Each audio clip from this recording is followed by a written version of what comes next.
Sir কিন্তু sir একদম চেপা গেছে স্বীকার করতেছে না স্যার।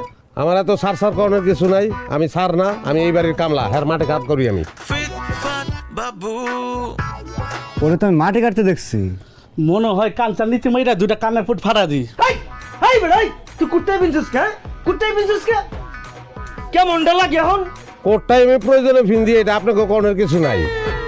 হ্যাঁ ওইটা ব্যাখ্যা করলে বুঝবেন না। জাগা এই যে গুপ্তধনের কথা কইতাছেন, এটা সম্পর্কে আমি জানি, অনেক কিছুই জানি। আর আপনারা যদি শুনতে চান তাহলে কমন নাইলে ঘরের ভিতরে ঢুকে যাবো।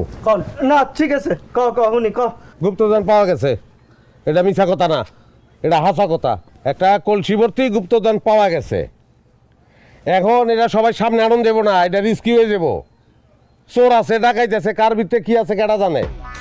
কিন্তু আমি কইলাম জিনিসটা আছে, পাওয়া গেছে। এখন এক অর্থে চিন্তা করলে যদিও তার জমিতে পাওয়া গেছে, কিন্তু এটা সরকারি মাল, তাই তো? হ্যাঁ কিন্তু